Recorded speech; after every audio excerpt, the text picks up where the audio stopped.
Hey everybody, it's your boy Los, and I gotta review this movie, Harriet. And I know there's a lot of controversy about it. There's a lot of passion around it. And I would encourage you not to be offended by the passion. I mean, this is about Harriet Tubman. This is about Harriet Tubman. One of the, if not the greatest icon in African American history. I mean, this is an extraordinary woman, extraordinarily brave, extraordinarily courageous, and her story should be told meticulously. And I'm just going to tell you, that's not the case with this movie. It's just not. If I had to rate the movie, I'd give the movie about a 5 on a scale of 10. And that's just the best I could do. 5 on a scale of 10. Some good points of the movie. I thought the score was done well. There was some pacing in the score that helped the movie to go along. There was a great drop-in by a song by Nina Simone, I Go to the Rock. Wonderful placement there. Cinematography was stellar. The movie looked, there was a brilliance to the movie. Casey Lemons' writing, unfortunately, was off. It just was. So, in legal matters, we use this term called the preponderance of the evidence, right? So, there is no way of knowing exactly what happened during Harriet Tubman's life. She could not read or write well. And so her own story was left to some biographers during the time. We have some books on it. We have certainly erudition that we can do to learn more and more about her. But there's a lot of gaps in what we know about Harriet Tubman. And so then as a writer, and particularly as a screenwriter, movie writer, I understand that you're going to have to do some theatrics to fill in the blanks. Some of the theatrics that Miss Lemons chose was just off. It was off. And we got to stop. We have to stop being Black apologists. We can demand excellence. Excellence. It's okay to demand excellence. This is about an excellent icon in our journey, in our sojourn, if you will, here in America. Harriet was played by Cynthia Erivo. She did a decent job. There were some stellar jobs that she did, actually. Give her credit for that. Then there was a lot of controversy about her not being African American or American descendant of slave, the ADOS community. And I feel there were some points where I really just felt like she fell flat. She was really emotional about some things, and she was reaching for that emotional pinnacle. But there were some points where it just felt like this is an actor reaching for an emotional pinnacle. Just where I felt it didn't touch me. It didn't resonate with me.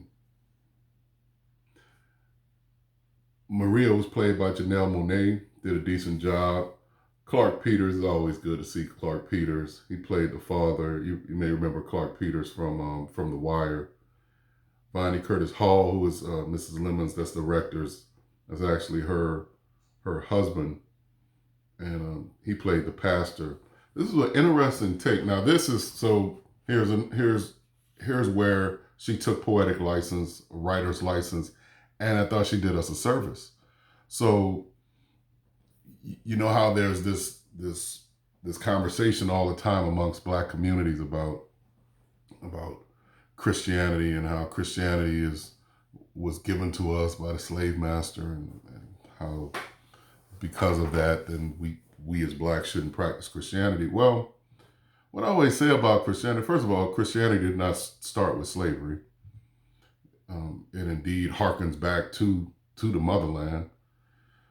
And the other thing I say about it is, if it were not for these churches and these pastors and these deacons and these leaders and these church members during the civil rights movement, and indeed during slavery times, many of us would not be free.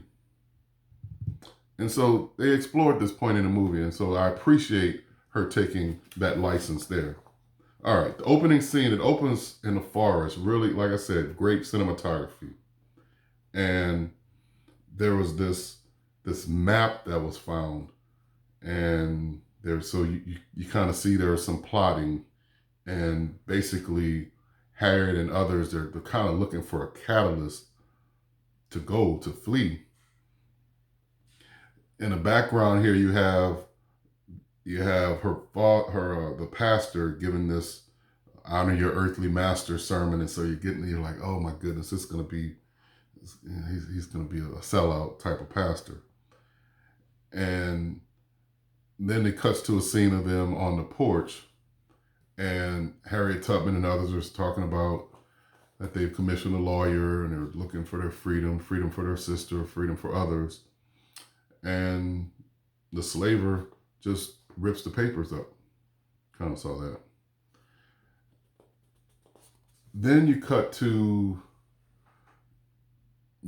Harriet. This becomes in the writer's hands. This was kind of the catalyst, the last straw for Harriet to want to flee now. So she's looking for her freedom, and so her father gives her a pep speech. Her father, who was played by Clark Peters, and kind of gives her a coach-like pep speech that says, "Hey, fear is your enemy." So then she's on the run, and then you see the dogs are after her, and interestingly enough, here's an accuracy in writing where there were Native American slave trackers. Now you contrast this with black slave trackers later, so that's why I wanted to talk about preponderance of the evidence. There is many cases of certainly of white slave catchers and Native American slave catchers. There's many records of that.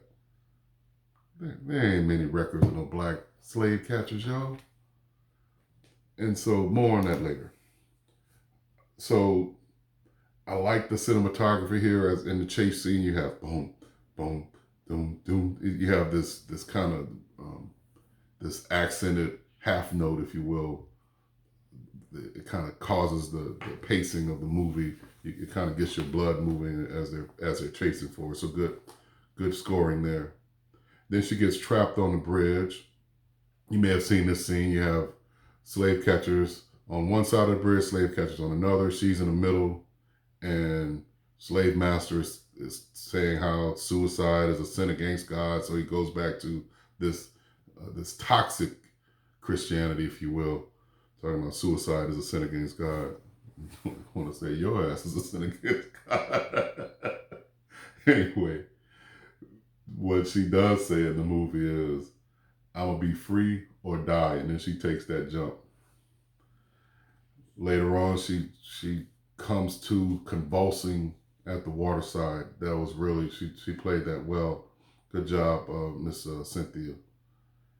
The costume design was first rate in this movie. I believe it was the same designer as who designed the costumes in Wakanda, but I'm not sure about that. But I think it is the same. She ends up hiding in a hay wagon. Oh, by the way, spoiler alert. Look, the movie's been out for a couple weeks, so I mean, it's got to be a rule. After 5 days, shouldn't even have to give spoiler alerts. But anyway, I'm telling the whole thing. Harriet hides in the wagon. And actually, her name now is Minty. Her name originally was Araminta, and so she's going by Minty now. She hides in a wagon. She gets to this blacksmith. That she's told to look for blacksmith McGarrett. Her brother helps her here, finds the blacksmith, So she makes it out, and then she falls out. So she falls out and starts having one of these visions. So if you know anything about Harriet Tubman, you know that a slave catcher once, when she was younger, threw a metal object at her and literally broke her head open. And so as a consequence of that, she has these seizures, these fits, and then she gets these visions. And so I'm gonna put another YouTube video in the link that talks about her past as an Ashanti warrior and as a Maroon, and this kind of harkens back to her ability as a warrior and as a priestess, if you will, someone that's very connected spiritually. And so this comes out during these seizures. They did a really good job of this. The director, K.C. Lemons, did a great job of showing her having these visions. Good job on that. So then McGarrett, she did find the blacksmith. McGarrett takes her 25 miles to the PA border and asks her, a nice scene, asks her, do you want me to take you into freedom, or would you like to have the opportunity to walk into freedom yourself? And she says, I'll walk with the Lord. So go ahead. That was a beautiful moment. So in Philadelphia, she walks pensively around.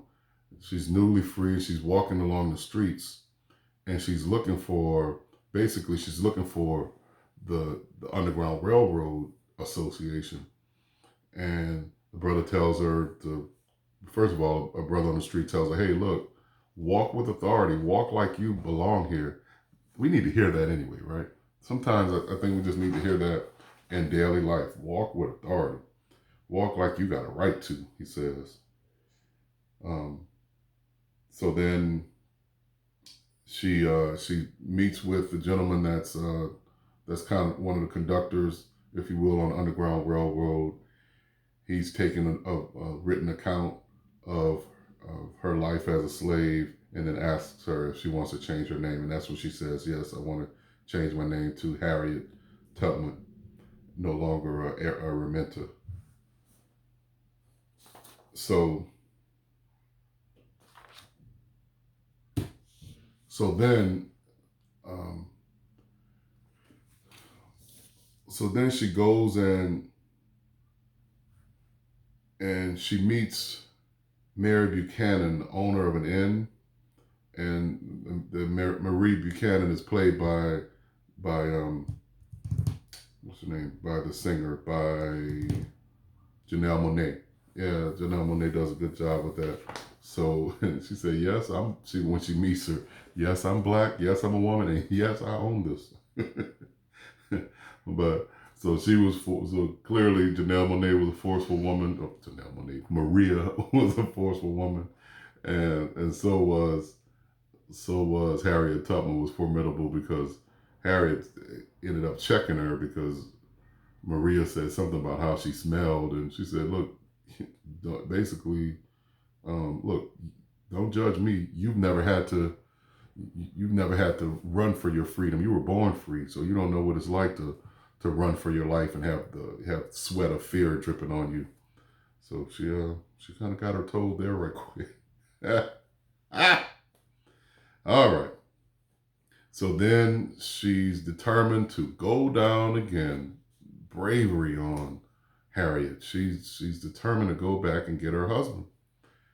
Unfortunately, by the time she goes back to get hubby's already married someone else. I took another wife, he says. I love you. Would have died for you if you'd have let me. So his contention is that she left him, and he thought she was dead. He had heard about her jumping off that bridge and thought she had committed suicide. It was interesting. The ladies in the movie theater did not like that. Did not like the fact that he married somebody else. All right. And later on, she was very morose, very, very sad. I'm sure we know this account. We know that this actually happened, that she did go back for her husband and he had taken another. So of course she was sad. And in this sad, she started having a vision of others running. So that's when she was quickening her spirit. Well, maybe I didn't come down just with the sole purpose of saving my husband. I came down to save others. It's because she's very tapped in. Like I say, she's very tapped in spiritually. They don't mention it in the movie, unfortunately. I really wish they would have. They should have talked about her more, her roots as a, I said more before, excuse me, as a Maroon, because it speaks to her spiritualism and it speaks to her connectedness to God. Went to her father. Here's some silly ass writing. She went to her father to capture, to get the other enslaved folks for the journey, other folks that she was going to lead to freedom. And her father, for some stupid ass reason, this is just goofy writing, he's hoodwinked so that he could say he didn't see them. Come on, Casey. That's just.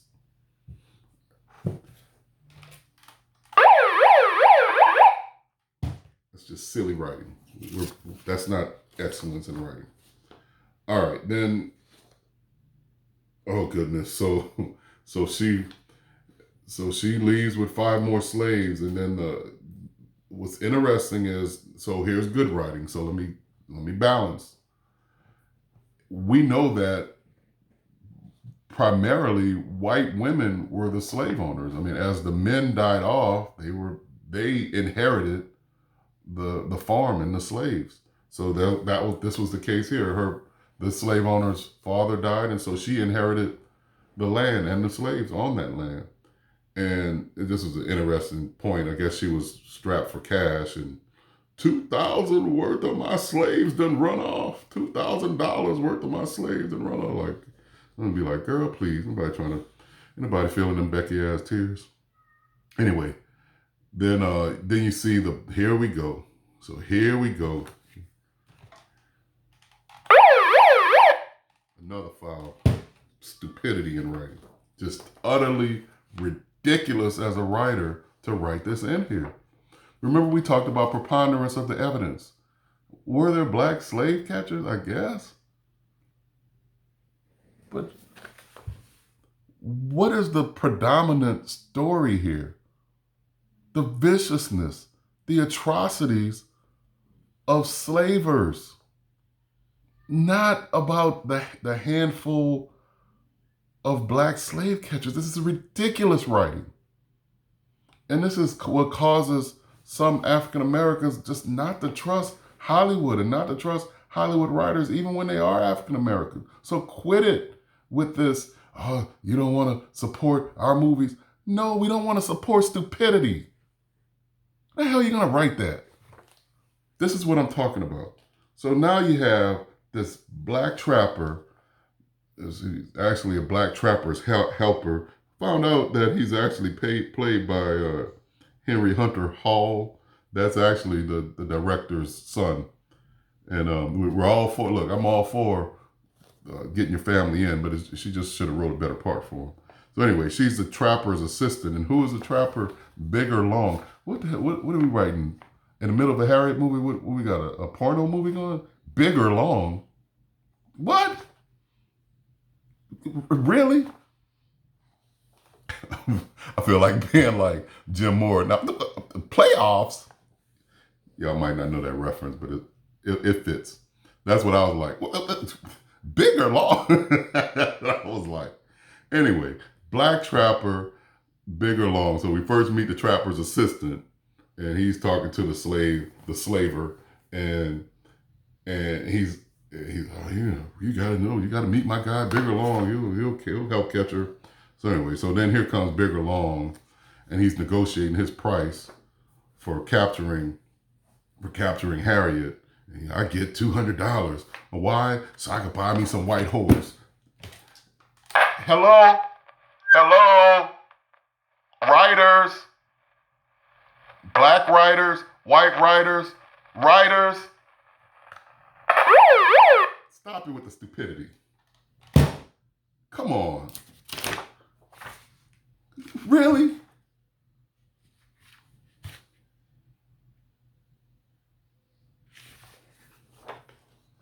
Ridiculous.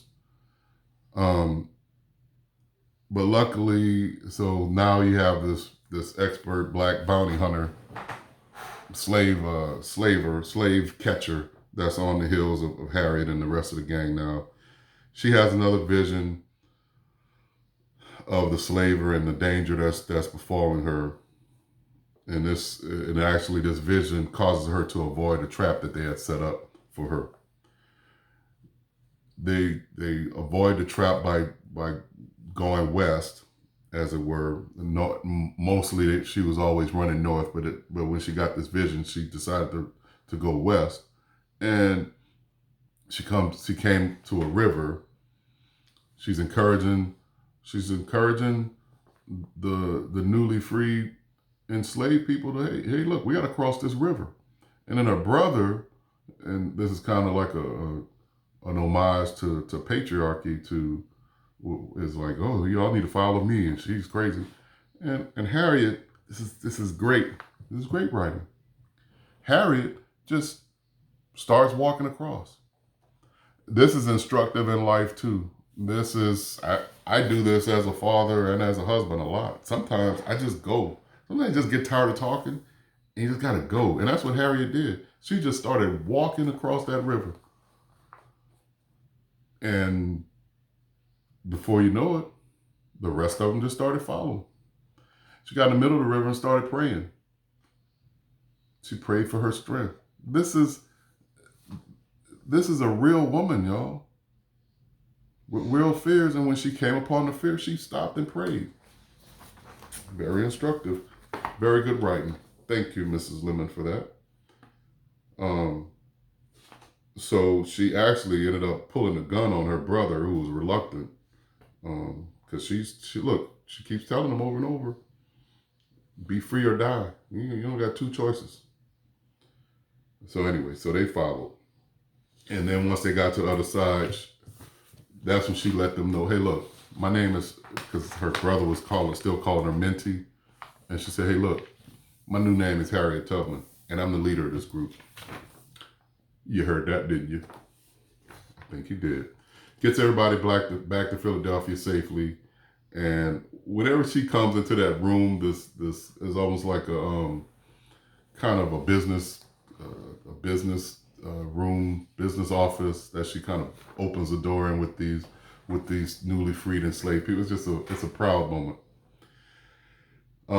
It's then that she gets introduced to the Underground Railroad Committee, the overarching committee.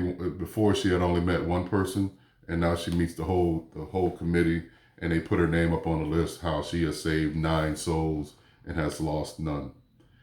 She goes back down to save more, and this is when they start playing that Nina Simone, where are you gonna run to? I run to the rock. I love that. That was really good musical placement there. So then she comes back with newly freed, goes back for her sister, and her sister is reluctant. Her sister, so here, this is good writing. There certainly were house slaves and field slaves. Her sister was a house slave, and this is what I'm talking about here, really. So the house slave was so comfortable in her having just a little bit more freedom than the field slaves. And because of that comfort, she didn't want to leave. And she told her sister, hey, look, don't judge me. We just do what we got to do here. They were hot on the trail for Harriet, so she couldn't stay and argue with her sister, so she just prayed and had to leave. This is when Bigger basically sells Harriet out by going all the way to Philadelphia to find her. So Bigger is the one so they didn't know. There was this tale of Moses, this lady named Moses, or they didn't even know, I'm sorry, they didn't even know it was a lady. It was this being called Moses. They thought it was some of them in the movie, the way it was written in the movie, they thought it was a white man in blackface. Certainly couldn't have been a black woman. And Bigger Long finds this out in the movie. Again, this is all fictitious, y'all. I'm just telling you what happened in the movie. Finds out, and this is the most egregious part, and this is why people are so upset, and people have a right to be upset. So stop getting mad at folks Oh, we're not support. Listen, what we're supporting, is Harriet Tubman. I have more allegiance to Harriet Tubman and making sure that her story is told right than Casey Lemons and mistelling Harriet Tubman's story. Point blank. And why? Because with the pen in her hand and without anyone, there's no slave dogs after her.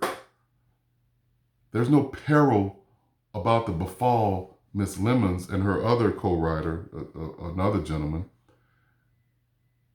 There's no peril about to befall them, and they still wrote this garbage. There was a peril about to befall Harriet Tubman, and what did she do? She was amazingly brave and courageous and continued to do so. So I'm sticking with Harriet, and I want her story to be told right. This right here, this next part, so everything, if you all know the history of slavery, and maybe you don't, but what happened, they continued to change the laws against people being able to go free. They kept changing the laws and making them more and more stringent. And now here comes the Fugitive Slave Act, which basically says you find a slave anywhere. Before, you can find it to freedom in Pennsylvania. There were free states in the United States. Fugitive slave laws, there are no more free states. You can find a slave anywhere and bring them back and enslave them. So that pushed the new freedom line up to Canada now. Yeah, that really happened. So we appreciate her for that, for doing her erudition there. What we do not appreciate, when we were sounding the siren. Wrong. What we're sounding the siren on is, so this fictitious character, during this, when they had the fugitive slave laws, and Harriet Tubman is in Philadelphia, which is a free state, but they're starting to put the pinch on even free states. Harriet Tubman goes back to her friend's inn, Maria, and she's being accosted, being verbally abused, and physically abused by the slaver. And then, inextricably, unexplained, it makes no sense, Bigger Long starts punching her in the face, punching Maria, the inn owner, in the face. Then while she's down, kicks her and kills her at his boot.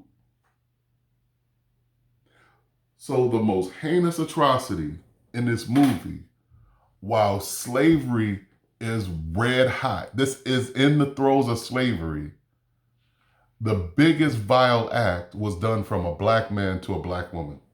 Can you beat it? That's why people are upset. People got a right to be upset.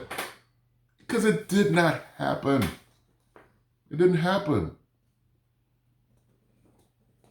Anyway, she decided to, even after all of this, she wanted, now she knows, look, stuff is getting deep. She wants to go back for her daddy and mother. She's more resolute when she goes back now. Good job, Cynthia, in playing that. She did a really good job showing how now she's more resolute when she goes back. Now the slaver woman is sick, and the slaves are gonna come after me. Anyway, all these Becky tears, ridiculous. Wagon driver passes with many of them in the wagon. You want to help me help my family? That's what Harriet Tubman says. You want to help me, you help my family. And who she was talking to? She was talking to one of the sailors on a boat. There was a part in the Underground Railroad where all of where the conductor would pass off the newly freed enslaved folks to another conductor that was actually on the boat. And this is kind of the pivotal point in the movie where Harriet said, okay, take my family, you want to help me, you take my family. And so the family gets on the boat and they're sailing off to freedom. She goes back because she knows that Bigger Long and her former slaver is hot on her trails, and she just wants to put an end to this. She goes back, they run after her. She's climbing up on a hill. The bigger long character goes to shoot her, and then the white male character, slaver, shoots Bigger Long in the head because he didn't want him to shoot Harriet, but the reason why he didn't want him to shoot her was because he wanted to put her back into slavery, right? Um, so this is the what's called the white savior moment by some. On a scale of 1 to 10 of white saviorism, I probably put this at about a 2 or a 3. I understand it. It is not the way I feel about it, but I do understand how others could feel that way. And what happens is you lend yourself to this kind of a review by others because you, as a writer, Mrs. Lemons, you kind of fell for a lot of the other tropes. So then people just get to be sensitive then. So I understand it. But as for me, I don't know. I don't necessarily buy white saviorism there because his intent was actually to cause her to be, he wasn't trying to save her. He was trying to get his property back. So at the end of the day, she shoots his hand off, and here's another one. It's just not the best writing. Instead of shooting him, she lets him go free. Has a vision of him dying in Civil War anyway. So I guess it could be said that she's strictly following God's command. God's not telling her to kill him right now, so she lets him to go free. I can buy that. I'm all right with that actually. She gives then it kind of leapfrogs into the Civil War. How she's one of the first women ever to lead to command this size of troops in wartime, and certainly during that time. And we know that to be true as well. So, and then you're kind of in the throes of Civil War, and then they kind of put up different title block sequences, and that's the end of the movie. So all in all, my review of the movie, I give the movie, like I said, I don't know, 5 out of 10. And if you don't want to go see that movie, I certainly understand. I don't know that we should call a boycott for the movie, but we should certainly give the movie a side eye. All right. So that's my review of Harriet. Y'all tell me what y'all think. Talk to y'all soon. Bye-bye.